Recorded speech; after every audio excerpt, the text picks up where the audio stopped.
Assalamualaikum warahmatullahi wabarakatuh. Kembali lagi di Lesson Education.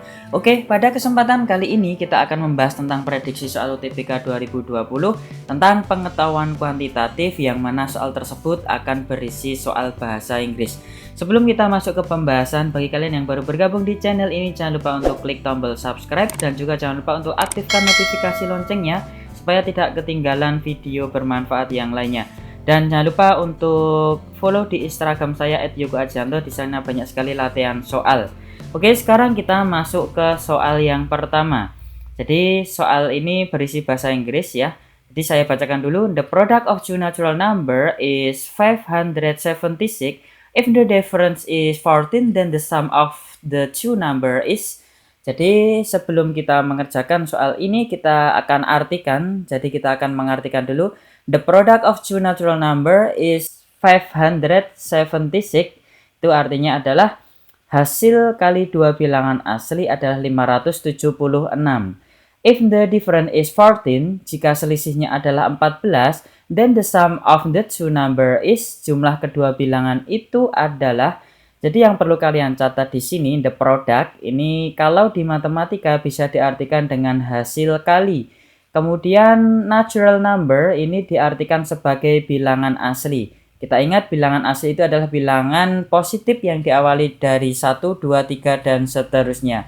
Kemudian if difference ya, difference ini kalau dalam bahasa ini artinya adalah perbedaan ya, pembeda. Jadi kalau diartikan dalam matematika itu bisa kita artikan dengan selisih. Kemudian the sum of the two number ya, the sum jelas ini artinya adalah jumlah. Nah, berarti yang ditanyakan adalah jumlah kedua bilangan itu. Oke, akan kita bahas ya di sini. Jadi misalkan saya punya dua bilangan asli sesuai yang diketahui pada soal. Misalkan saya tuliskan bilangan tersebut adalah A dan B. Kemudian di soal diketahui hasil kalinya adalah 576. Artinya bisa saya tulis A dikalikan B sama dengan 576. Kemudian di soal juga diketahui selisihnya adalah 14. Berarti bisa saya tulis A dikurangi B sama dengan 14. Kalau mau menuliskan B dikurangi A itu juga boleh, sama saja. Ya, kemudian kita lanjutkan. Jadi kalau A dikurangi B sama dengan 14, maka ketika B-nya kita pindah ke ruas kanan, maka kita akan mendapatkan A-nya sama dengan 14 ditambah B.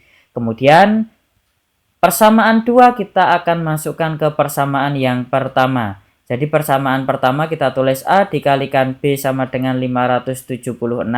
Kemudian A-nya kita ganti dengan 14 ditambah B. Kemudian dikalikan B sama dengan 576. Kemudian kita kalikan pelangi ya, 14 kali B kita dapatkan 14B. Kemudian B dikalikan B kita dapatkan B kuadrat. Ya, kemudian kita akan pindahkan semuanya ke ruas kiri supaya kita mendapatkan sama dengan 0. Ini adalah bentuk persamaan kuadrat. Kita mendapatkan B kuadrat ditambah 14B dikurangi 576 sama dengan 0. Kemudian kita faktorkan, kita akan mendapatkan B ditambah 32 dikalikan B dikurangi 18 sama dengan 0. Artinya kita akan mendapatkan nilai B sama dengan negatif 32 atau B-nya sama dengan 18. Ya, berarti karena yang di soal tadi yang ditanyakan adalah bilangan asli itu harus positif lebih dari 1, maka negatif 32 ini tidak memenuhi. Dan yang memenuhi adalah B sama dengan 18 ya. Jadi kita sudah tahu bilangan B itu 18. Kemudian kita masukkan ke persamaan kedua tadi ya. Kita tinggal menggantikan B ini dengan 18 sehingga kita akan memperoleh A sama dengan 14 ditambah 18 sehingga kita akan mendapatkan A-nya sama dengan 32. Kalau kita sudah mendapatkan A-nya sama dengan 32, maka kita bisa menghitungnya. A ditambah B sama dengan 32 ditambah 18 sehingga kita akan mendapatkan hasilnya adalah 50. Oke, berarti jawaban yang paling tepat adalah yang D.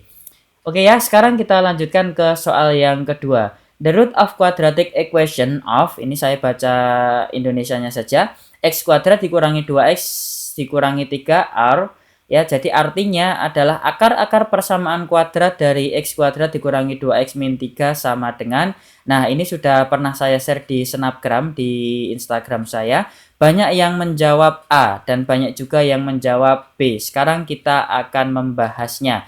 Kita tahu yang dicari adalah akar-akar persamaan, berarti kita harus memfaktorkannya ya. Jadi dari persamaan ini kalau kita faktorkan maka kita akan mendapatkan x dikurangi 3 kemudian dikalikan x ditambah 1 sama dengan 0. Memang benar kalau kalian bisa mendapatkan ini ya, min 3 plus 1, maka kalian pasti akan menjawab yang A ya. Tapi hati-hati, itu belum jawabannya karena yang ditanyakan adalah akar-akarnya. Akar-akarnya itu adalah x-nya, x1 dan x2-nya. Maka dari sini sebenarnya masih bisa kita cari lagi bahwa x dikurangi 3 itu kita sama dengan 0 atau x ditambah 1 itu sama dengan 0. Sehingga kita akan mendapatkan x-nya 3 dan yang satu lagi x-nya adalah negatif 1. Berarti jawaban yang paling tepat A atau B? Ya, yang paling tepat adalah yang B ya. Jangan salah lagi ya. Oke, sekarang kita lanjutkan ke soal yang ketiga. The solution of inequality dari negatif 5x plus 1 kurang dari x plus 2 kurang dari 3x min 1 is, jadi kita artikan dulu ya. Artinya adalah penyelesaian pertidaksamaan dari ini. Pertidaksamaannya seperti ini. Jadi yang perlu kalian catat itu adalah soal-soal seperti ini. The solution berarti artinya adalah penyelesaian. Kemudian inequality itu artinya adalah pertidaksamaan. Kalau quality itu artinya persamaan. Oke ya, itu yang perlu kalian catat di kamus kalian kalau ingin bisa mengerjakan soal pengetahuan kuantitatif dengan bahasa Inggris. Oke, sekarang kita akan bahas soal ini ya. Jadi di soal diketahui bentuknya seperti ini. Kita tahu bahwa di ruas kiri, di tengah, dan di kanan itu sama-sama ada variabelnya. Jadi kalau ada variabelnya kita harus memecahnya menjadi 2. Jadi yang ini kita pecah ke sini. Kemudian yang di sini kita pecah lagi ke sini. Tengahnya selalu ikut ya. Di tengahnya ini selalu ikut. Berarti kita akan mendapatkan min 5x plus 1 kurang dari x plus 2. Kemudian yang kedua x plus 2 kurang dari 3x min 1. Ingat ya, di sini bukan atau tapi dan. Karena ini merupakan satu kesatuan. Nah, sehingga kita tinggal memindahkan ruas saja. Ini duanya kita pindahkan kiri jadi negatif 2, kemudian negatif 5x kita pindah ke ruas kanan jadi positif 5x, sehingga kita akan mendapatkan negatif 1 kurang dari 6x. Kemudian 6 ini pindah ruas, sehingga kita akan mendapatkan negatif 1/6 itu kurang dari x. Atau bisa kita tulis x-nya itu lebih dari 1/6, sama saja ya.